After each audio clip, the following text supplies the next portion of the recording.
Bonjour à tous, amateurs de chorizo et de paella, cette vidéo est faite pour toi. Mais avant tout, générique. OMW, on my way to you. Good at what I do. I'm OMW, OMW. Aujourd'hui, nous allons parler de la marque Leonhardt, que je prononce avec un T pour pas confondre avec un célèbre chanteur que seuls les plus de 30 ans doivent connaître. Tout d'abord, commençons par un peu d'histoire. Non mais je vous rassure, je vais faire court. La marque Leonhardt a été créée au tout début des années 2000 par deux frères du même nom originaires d'Espagne. Elle propose assez rapidement une gamme constituée de la Raptor, la Daytona, le Speeder et un Bobber. Le moteur est un bicylindre sous licence Honda et les motos sont fabriquées intégralement en Chine puis finalisées et assemblées en Espagne. En cours de carrière, le moteur est remplacé par un monocylindre d'origine Piaggio de 15 chevaux et la gamme est remaniée. Les débuts en France sont assez chaotiques, dû à un réseau peu développé, à un SAV assez catastrophique et une politique commerciale obscure. Tu ne connais pas le pouvoir du côté obscur. Les motos plaisent par leur style, mais clairement, les problèmes de fiabilité et de diffusion font que cette marque reste très marginale. Pendant longtemps, l'importateur français, la société Impulsion, ne propose plus qu'un seul et unique modèle, la Daytona. En 2014, la volonté de Leonhardt d'améliorer la qualité en rapatriant en Espagne une partie de sa production ne semble pas régler les problèmes de fiabilité. Alors soyons francs, bien que des propriétaires clament haut et fort qu'ils n'ont jamais eu aucun problème, force est de constater que la fiabilité n'est pas au rendez-vous.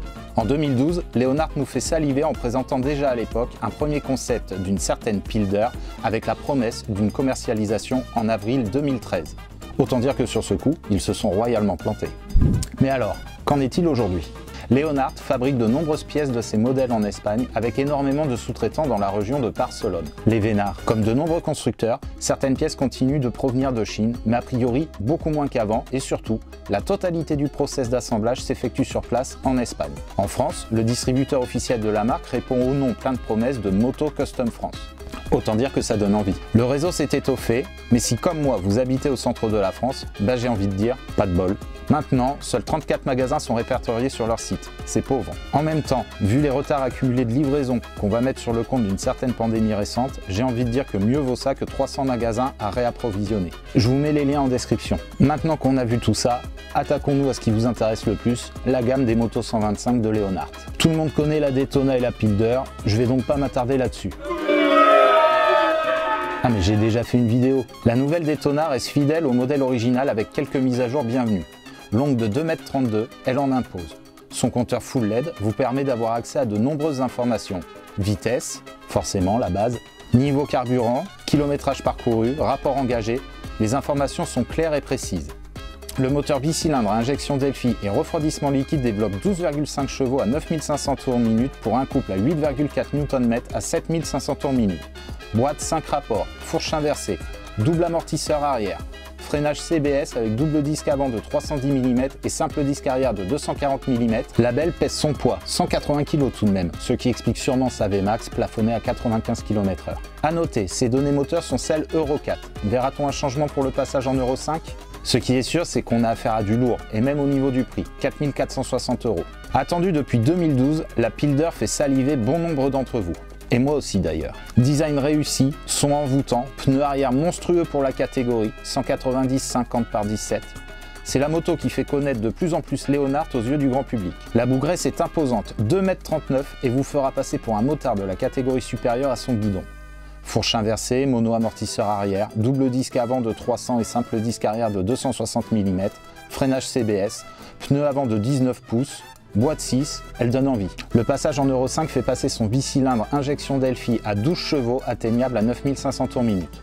Comme toutes les motos de la gamme, elle bénéficie d'une garantie de 2 ans kilométrage illimité. J'attends avec impatience l'arrivée des modèles Euro 5 pour l'essayer et voir ce que donnera ce moteur amputé de 3 chevaux. Avec un poids de 180 kg, cela risque de faire baisser grandement les performances et diminuer l'attrait de cette moto qui est proposée au tarif de 4 670 €. Voilà pour la gamme Leonhardt, me diriez-vous, et vous auriez tort. Leonhardt propose 3 autres motos dans leur gamme. Alors attention, proposé encore au catalogue en norme Euro 4, le passage en Euro 5 risque de sonner le glas de nombreux modèles. Rien de sûr pour le moment puisque les modèles que vous allez voir bénéficient d'une cote de popularité assez importante en Espagne. Commençons par la Heritage.